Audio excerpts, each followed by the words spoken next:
Now this goes out to all of my beautiful people. I'm Jake Star, you know it's nice to meet ya. 7:45 a.m., catch me on the Morning Meetup, hosted by David Shands.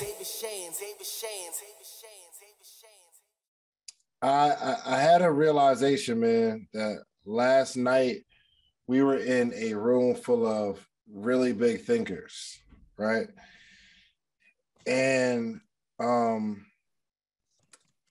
I see you don't realize how small you think until you get around somebody with a really big vision. And I believe it's steps, right? Some people they don't see anything big at all. It's not like they're intentionally thinking small, but because of maybe their environment, their background, their own belief in themselves, they don't see a vision, right? And then there's people who do think big. Like I'm talking about head in the clouds. They can see how big this thing can grow. You have a vision. You have somewhat of an idea of what it looks like, but that's where it stops. You can see it, but we're missing the execution of it. Not only thinking bigger, but doing bigger things. The big doing is a result of big faith in the thinking big that you see. So I had this idea, man, where we're going to start a podcast, right? We start the podcast and we're going to interview people, and it's been cool and it's been successful. But I saw something that was so big in terms of the idea or the concept. It was the Rock Nation brunch. I thought that was so cool. It's the only time you really see those celebrities and stuff like that get together are at award shows put on by somebody who thought really big, right? Yeah, we're just going to start giving award. What gives the Grammys value? Think through this. Somebody in their head said, we're going to decide who did well this year, and we're going to give them an award. We got all these people in one room, and we're going to decide who wins and who loses. We're going to decide who's cool and who's not. And it's just been years and years and years after that. I saw somebody take, we're going to do the Rock Nation brunch, and Jay-Z is always just so forward thinking. He said, we don't need the Grammys. We don't need all those award shows. It's going to be us getting together and collaborating, some of the most powerful people in the room. Here's what I know. I know that there were some major deals that were made in those rooms. Every Rock Nation brunch. I understand that. So we have to see bigger. So I see this idea where, man, all these amazing people have been on the podcast, and every person represents a dollar amount for me.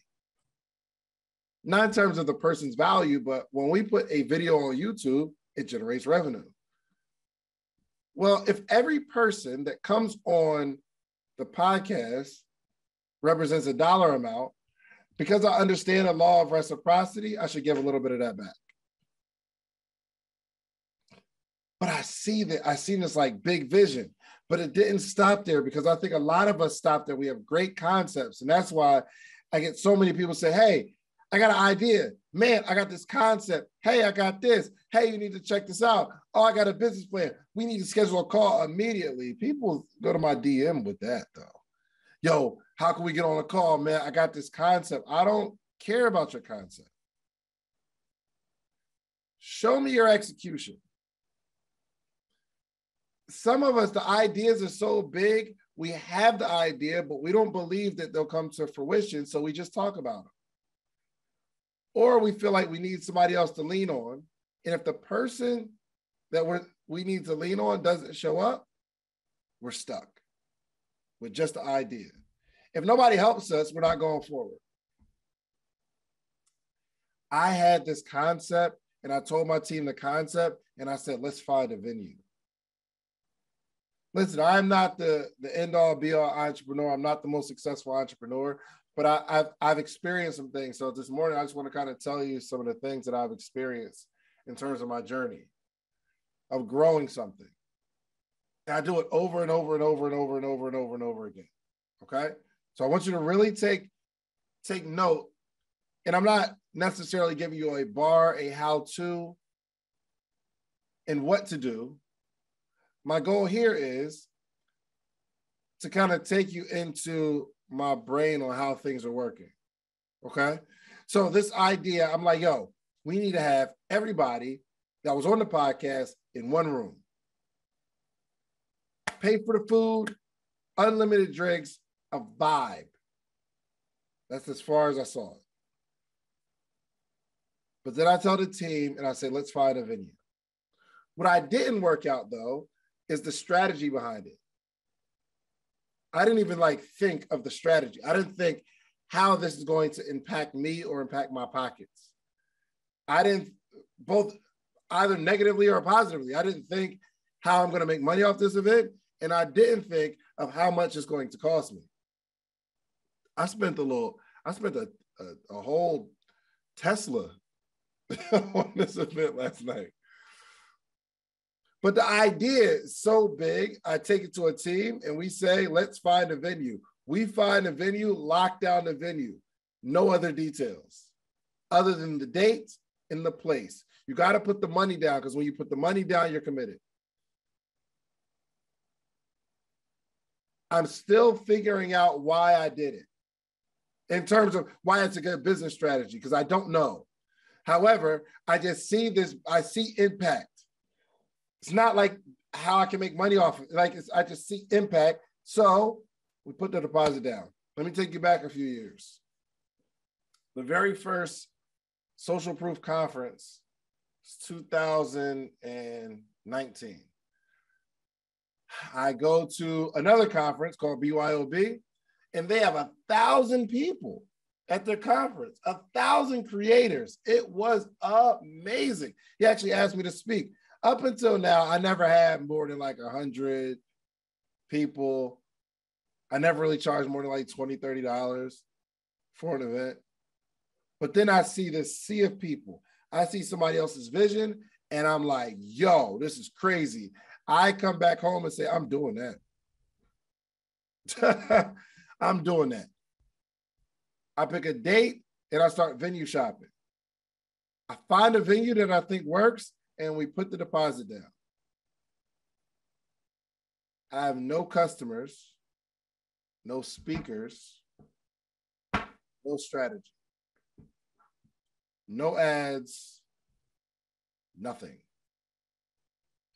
But the concept was just so big. I said 1,000 people in one room, all entrepreneurs, and I just get this vision. I'm like, all right, we have a main room and then another room and breakout room, and we have different sections. Get people to sit down and listen, but after they're done sitting down listening, they get up and they go to another room. So we keep the energy flowing.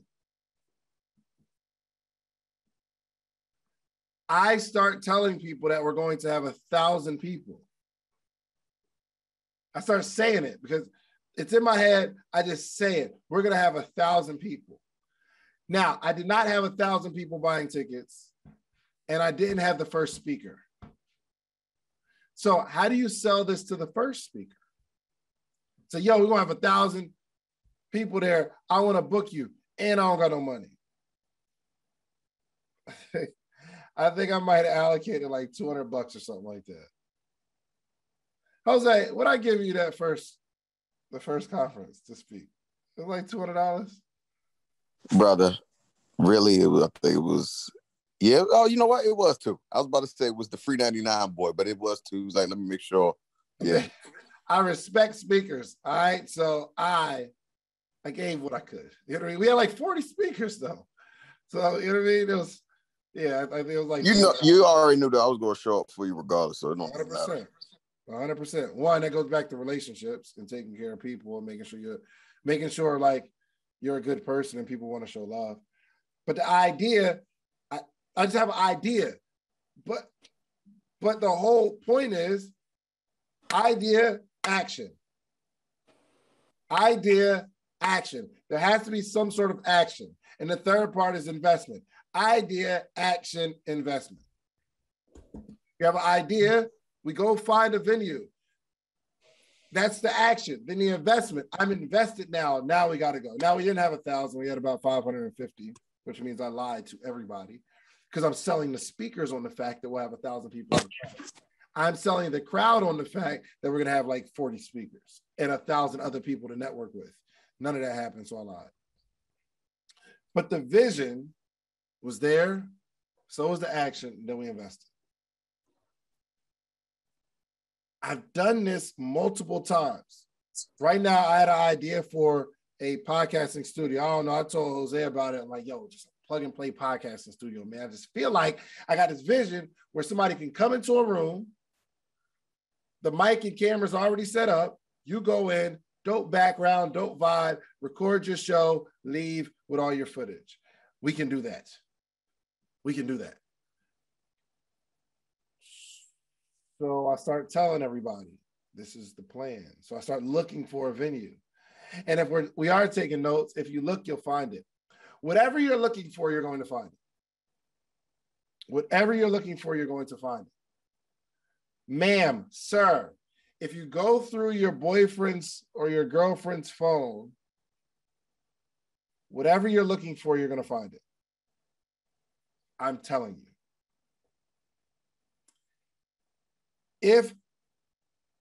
Listen, I'm telling you, I told, well, she wasn't my wife at the time. I told her, whatever you're looking for, you're going to find it. So the person might not be doing anything, might not be cheating. However, if you go on that person's phone and you're looking for something, everything that looks like a clue will start to connect in your head. I found it. I knew it. Hold on, you like this person's picture 4 times. You got 4-day pictures? Oh, yep, I knew it. Whatever you're looking for, you're going to find it. But on the other side, I'm actively looking for a venue. But then I can get a loan from the bank. Like banks weren't necessarily giving out like commercial loans. So somebody told me something about creative financing, where the seller can finance the property that they sell you. And you ain't got to go through credit checks, W-2s, all that kind of stuff. You work it out with the seller. I found it. This guy had a building, $500,000. He's like, yo, I'll finance it. You give me interest only for 5 years. I said, great. I do it. We close on the building. But the building is just a shell of a building. It's no walls, not one wall up. And now I'm thinking to myself, how are we going to do this? Imagine a building with 4 walls. That's it. Concrete floor. I didn't know I'd get myself into this, where you got to get electric. They got to wire up electrical. Like you walk in your house and you plug something into the outlet. You think it's just there. No, somebody has to take electricity from a box that goes to another box on your house, and then they throw wires all in the walls and all that kind of stuff. You got to go through that process. The sheetrock, they had to cut the floor to put the plumbing in. They had to drill through the concrete floor to lay the plumbing lines. I learned a lot through this process. With no loans, I went out to get it. Another reason why I've been able to make money from the podcast is because I closed on this building last October, and I said, I got to figure out a way to get this money because it's going to be about $250,000 cash. I ain't got no loans. But then I started thinking, I need about $250,000. I got a couple dollars myself, but now I'm going to need an investor. So I go on Upwork.com and I get everything I can find about the podcasting industry. Like I just get a whole bunch of like facts and figures. I sell I paid a guy. He does this amazing research, puts a presentation together on podcasting studios, the market, all that kind of stuff. I take that, and I might have paid maybe $200. I paid that, and then I started taking it to investors, and I almost had an investor. He didn't give me the money, which I'm glad he didn't. But I'm all in. Like, if we're going to take another note, just get in over your head. You're so afraid to get in over your head. You see the vision, but your action and your investment isn't lining up. I'm just asking you to jump in. It's going to be okay. It's like throwing a baby in the water, which I probably will never do. I'm not throwing my baby in the water. I don't think. Maybe because I'm trying to teach people a lesson. Maybe I'll do it. I don't know. Dang, that'd be crazy if I did it just for content. Exactly. No, you gotta have somebody who's a professional there, but it's for the baby's own good too. Sacrificing my baby for content. Yeah, I mean, to be a professional, but it still ain't. I don't know. If y'all see me do it, I'm a terrible human because I probably did it just for the content, so I can teach a lesson. But anyway, get in over your head. Just put the deposit down. Get in over your head. I'd rather you just pay all the money to get all your podcasting equipment or to get all your whatever you need. Just get in over your head. Go put a lease on a building. Get in over your head. So now we're almost done the place. And guess what? I still don't know the financial. I haven't put together the financial strategy yet for the building, but the building's almost done. I have a specialty of getting in over my head. Just start the thing. Here's what's crazy. And I thought about it after I said it. Last night, I was telling everybody that the Social Proof alumni event, we're going to do it every year. Now, if you think through this, let's say it cost $70,000 for last night's event. Well, next year, we'll probably double the numbers because we're releasing 3 episodes a week or 2 episodes a week. We'll probably double the numbers. And so the people that came this year will come next year. The people who couldn't come this year that were supposed to come this year are definitely going to come next year. And then all of the people who are coming on the show over the next year will be coming, which means it's probably going to be 300-400 people. Bro, that's going to be like a conference. When you said that last night, I'm like, oh, it's going to be double this? Jose, I didn't calculate, bro. I was just talking. As always. Jose, I didn't think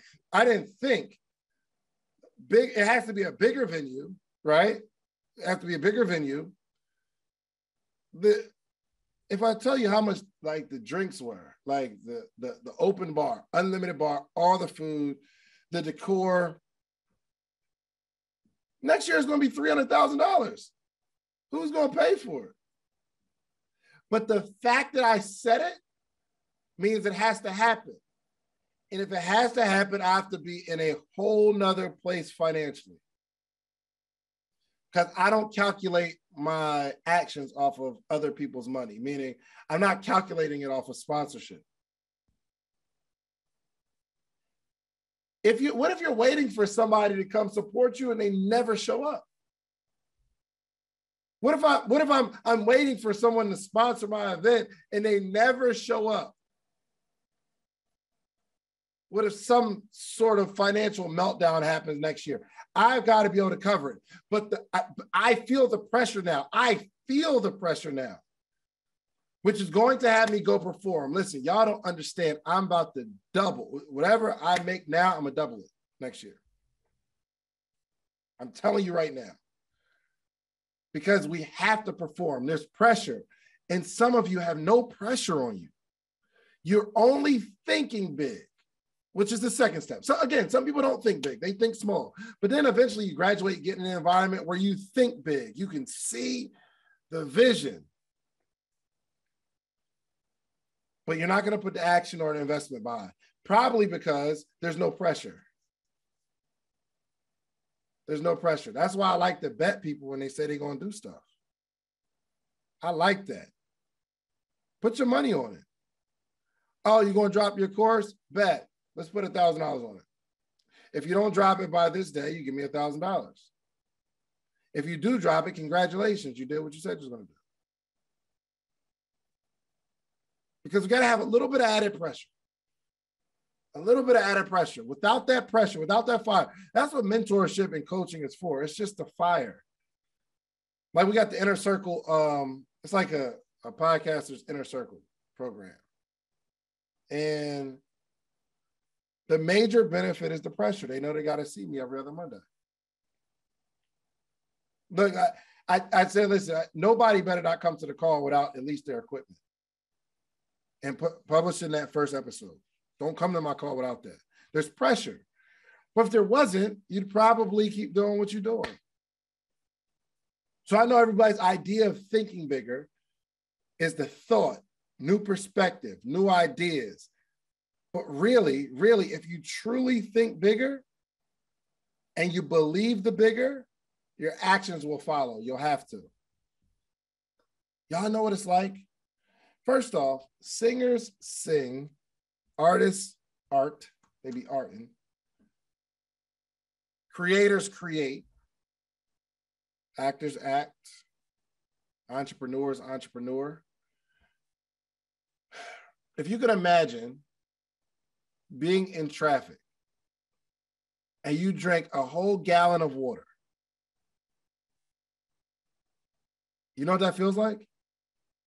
You ever drink a whole gallon of water or drink a whole lot of liquids and you're stuck in traffic? What does that feel like?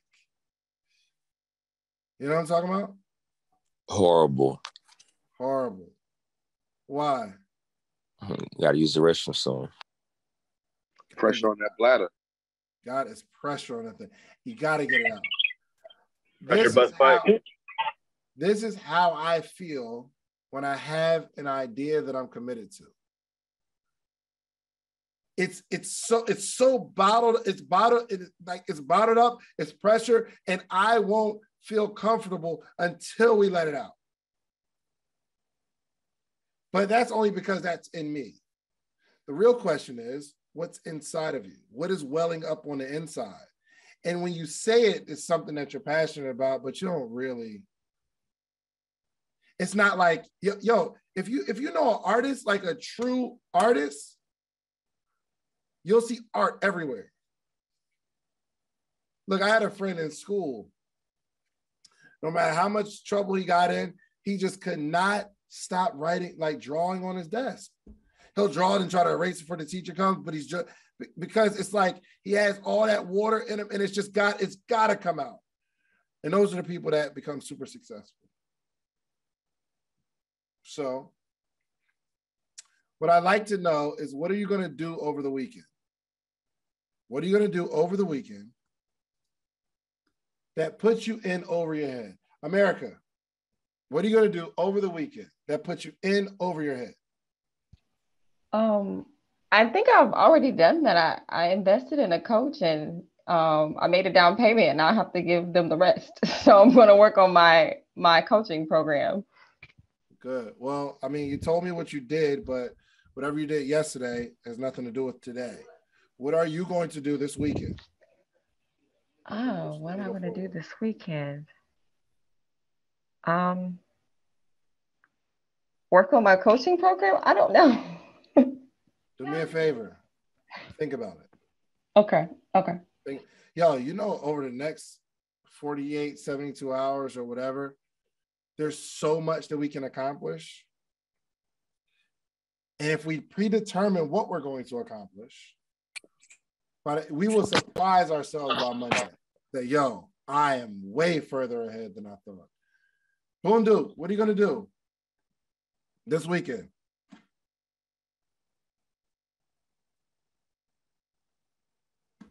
Boom Duke. Dia.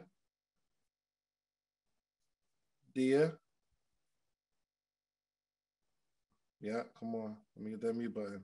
Come on. Are y'all able to unmute yourselves? I am. Yep, we can unmute ourselves. All right. Kat, I'm sorry. Okay.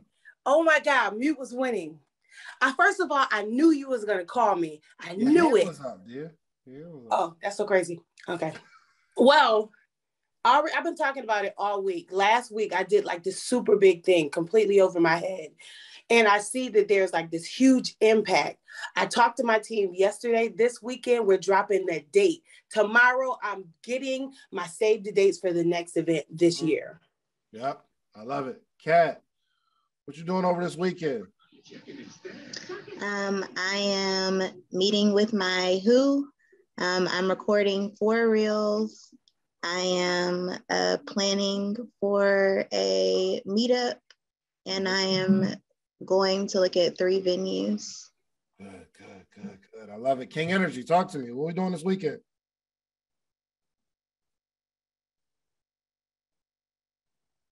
King Energy. Oh, I'm here. I didn't know I had my hand still raised.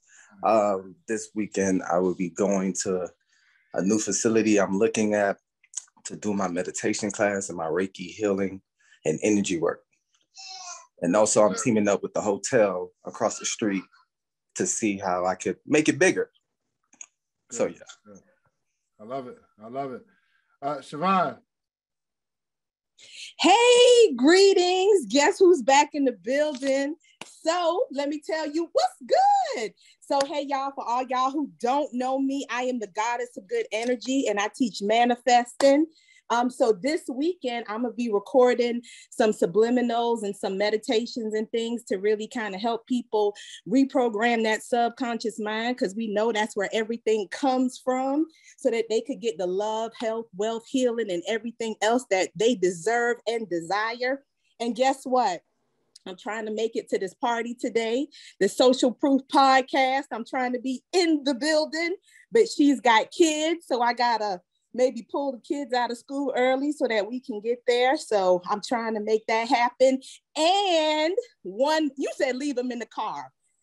I'm not fooling with y'all today. And I'm going to be looking for some places because she's trying to move to Atlanta. I'm trying to really get to that bag. So goodbye, Greenville. Hello, Atlanta. So she's got a busy weekend. So y'all wish me some luck, because I'm finna be in the building. Hey, she's finna be in the building. Morning, y'all. Good. I love it. Listen, y'all. Go get rich. Go get rich. How does that make you feel? Like when I say something like that, for some, I like the word wealthy is cool, but rich is so cooler. The word rich. I'm with it. Go get rich. Go get rich. Y'all know, listen, y'all, they're printing more money every day. Money is the stuff is everywhere. Now, foundation, let's go get rich. Now, what you do with that money is entirely up to you and your heart and your spirit. But I believe everybody on this line is going to go get rich. Here's the thing. I'm not even talking about like rich in relationships and rich in health. I'm talking, go get the bag. They said you can be considered rich making $400,000 a year. $400,000 a year. That's $33,000 a month. That's light. Go get rich. You know how many people you can affect, how many people you can support, how many people you can help? I put this in the chat, not in the chat, on a post, that it takes the same energy to make $100,000 as it does $400,000. It takes the same energy. Actually, I believe it takes less. The higher you go, the more systems and people you're going to need to help you get there. Okay? I'm trying to make this make sense. The more you make, the more systems and people you're going to need to make it happen. Which means you're going to work really, really hard to get to a certain level because it's you. You can go out and make sales and make deals, but chances are you're probably going to have to do it again the next month. So you're going to work really, really hard. But if you want to get to another level, you're going to have to put some sort of systems in place that do some of the work for you, which means in actuality, if you're going to go to another level, it's going to require less energy from you. You got to find other people to go to a whole nother level, meaning they're taking care of some things that you would have to take care of, which means you work less. It's so cool. Jen understands this, right? I'm able to go to another level because Jen put systems in place so that I can make more money. But guess what? Jen has systems and Jen has other people that are running the systems that are helping me. She's my who. Jen has her own who's. But get this. I'm also Jen's who because she, like, nobody can play with her in whatever price she says because she's working with me and she can leverage me to go get other who's to be a who for. But it's not, this who not how book is deep. Y'all understand, the higher you go, if you really want to make more money, start working less. Okay? If you want to make more money, you have to start working less. Working less means less physical labor. More thinking big, more ideas, more action, more investment. Come join the most amazing live mentorship and accountability group for entrepreneurs every morning. Let's go. The Morning Meetup. Do you have a business idea you need to get off the ground? Do you currently work a 9-to-5 and are looking for supplemental income? Come and network with like-minded individuals and take your business to the next level. Every morning from 8 to 9 a.m. Eastern Standard Time with David Shands and friends. Try the Morning Meetup today for just $1. Head over to themorningmeetup.com. That's themorningmeetup.com.